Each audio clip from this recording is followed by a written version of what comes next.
Bismillahirrahmanirrahim. Assalamualaikum warahmatullahi wabarakatuh. Alhamdulillahilladzi ahyana ba'dama amatana wa ilaihin nusyur. Alladzi khalaqal mauta wal hayata liyabluwakum ayyukum ahsanu amala wa huwal azizul ghafur. Asyhadu an la ilaha illallah wahdahu la syarikalah wa asyhadu anna Muhammadan abduhu wa rasuluh. Allahumma salli wa sallim wa barik ala hadzal nabiyil karim wa ala alihi wa ashabihi ajmain, amma ba'd. Rabbi shrah li sadri wa yassir li amri wahlul 'uqdatam min lisani yafqahu qawli. Tsumma qala ta'ala fi kitabihil karim, na'udzu billahi minasy syaithanir rajim. Bismillahirrahmanirrahim. Fabima rahmatin minallahi linta lahum walau kunta fadhan ghalizal qalb lam faddu min hawlik fa'fu anhum wastaghfir lahum wasyawirhum fil amr fa idza azamta fatawakkal 'ala Allah innallaha yuhibbul mutawakkilin. Shadaqallahu adzim. Bapak dan Ibu hadirin wal hadirat jamaah salat subuh rahimani wa rahimakumullah. Kembali kita bersyukur kepada Allah Subhanahu wa taala di subuh yang penuh barakah ini. Allah memberikan nikmat kembali kepada kita, yaitu nikmat kesempatan untuk hidup kembali di hari ini. Setelah tadi malam kita tidur lelap, kemudian terbangun sambil membaca doa, alhamdulillahilladzi ahyana ba'dama amatana wa ilaihin nusyur. Segala puji bagi Allah yang sudah menghidupkan kami sesudah mematikan kami. Bapak dan Ibu, doa bangun tidur ini memberikan pesan kepada kita bahwa sesungguhnya hidup ini adalah nikmat. Hidup ini adalah nikmat, ya. Tetapi sekalipun hidup ini adalah nikmat, tetapi hidup ini juga merupakan ujian daripada Allah Subhanahu wa taala. Apa ujian daripada kehidupan ini?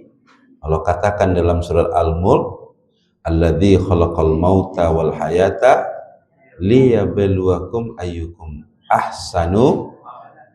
Ujian daripada hidup bagi kita orang-orang beriman ini adalah siapa di antara kita yang ketika kita tidur nanti malam sebelum tidur yang paling bagus amalnya, kata Allah. Bukan yang paling banyak amalnya. Ya, ahsanu amala, yang paling bagus, bukan aktsaru amala.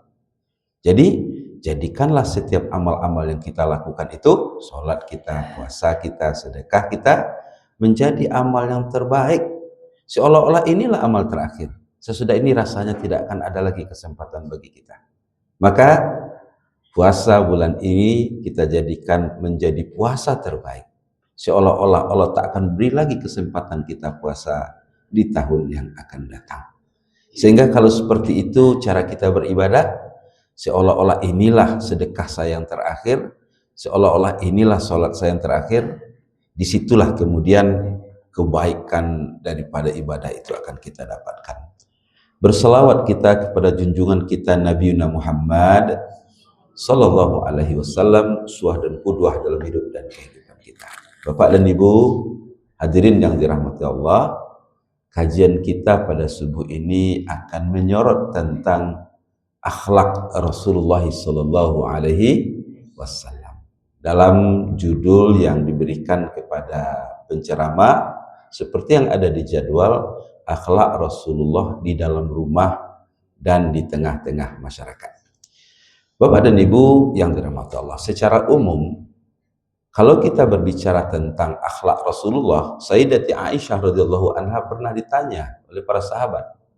Apa pertanyaan sahabat kepada istri beliau, Aisyah radhiyallahu anha?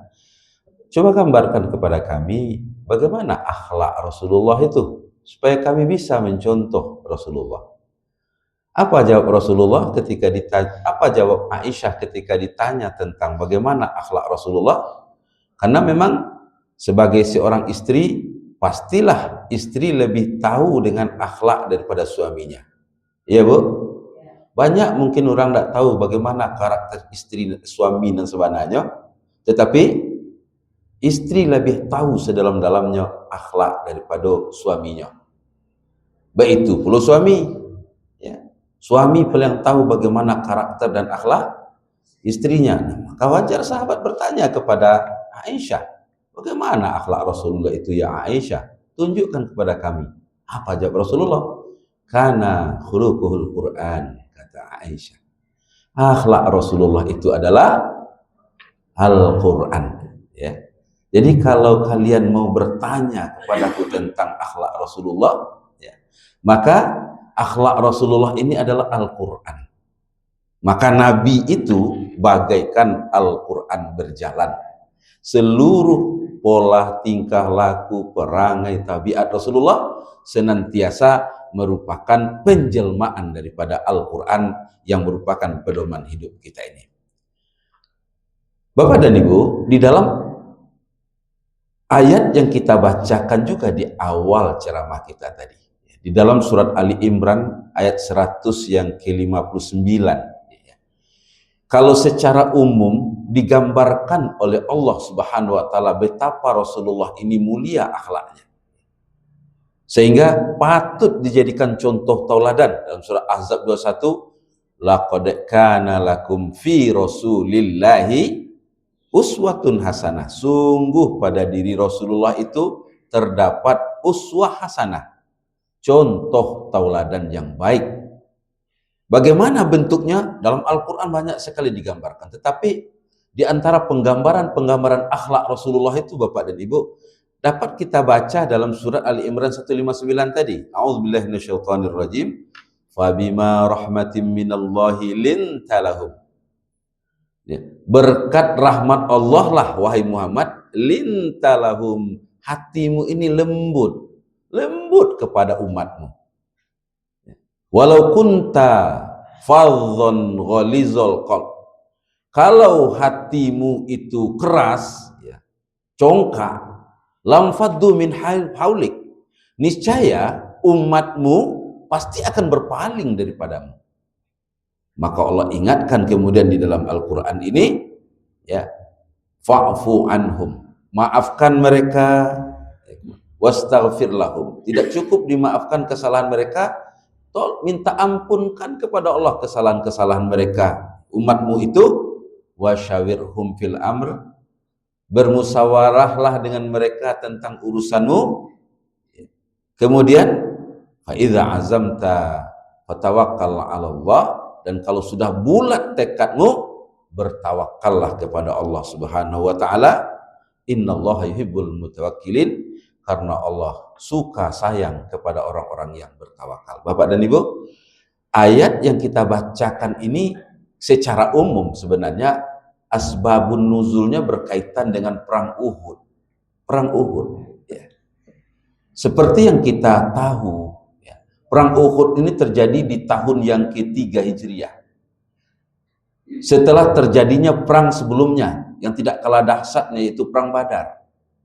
Di dalam perang Badar, seperti yang kita sama tahu, umat Islam dengan pertolongan Allah, dengan menurunkan malaikat-malaikatnya, itu Rasulullah mendapatkan kemenangan walaupun jumlahnya sangat tidak berimbang.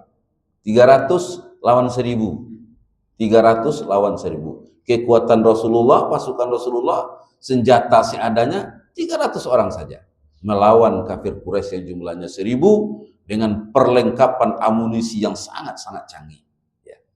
Mungkin seperti Iran dengan Amerika lawan Israel lah sekarang, ya. Ya, Bu. Amerika lawan Israel,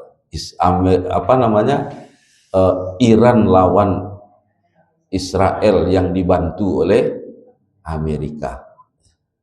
Iran yang barangkali dengan peralatan yang tidak mungkin selengkap Israel dan Amerika berperang. Siapa yang menang?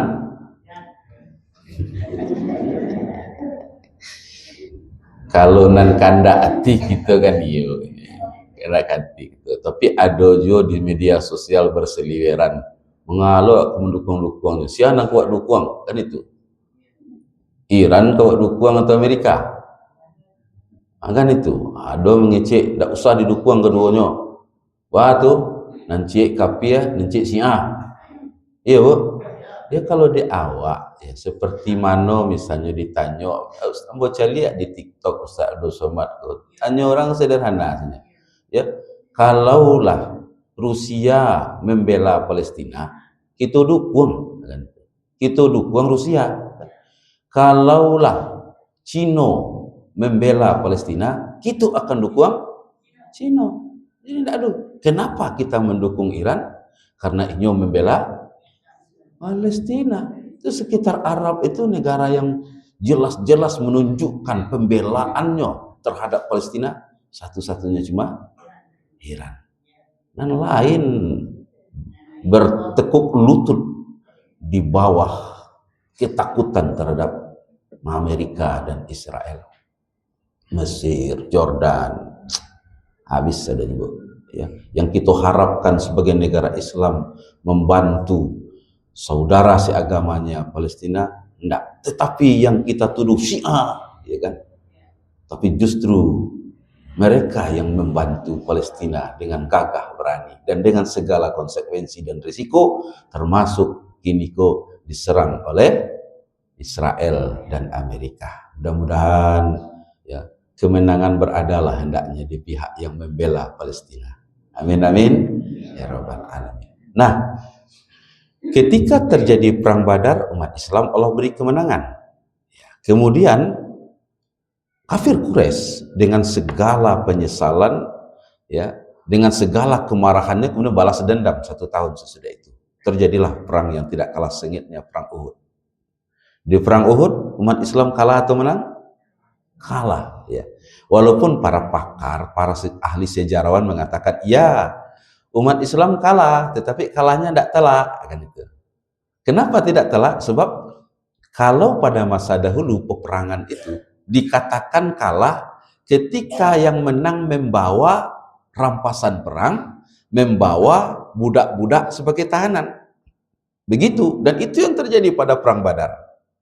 Umat Islam pada perang Badar mendapatkan kemenangan yang gilang gemilang dengan, ya, para ulama mengatakan dengan miliaran atau mungkin triliunan harta rampasan perang yang berhasil diambil dari orang kafir Quraisy.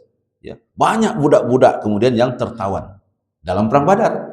Tapi dalam perang Uhud walaupun kalah, tetapi tidak ada tawanan perang Islam yang dibawa oleh kafir Quraisy. Tidak ada rampasan perang yang oleh mereka bawa. Kecuali mungkin hanya kekalahan secara fisik saja, sehingga hampir-hampir saja Rasulullah ya terbunuh dalam peperangan Uhud itu.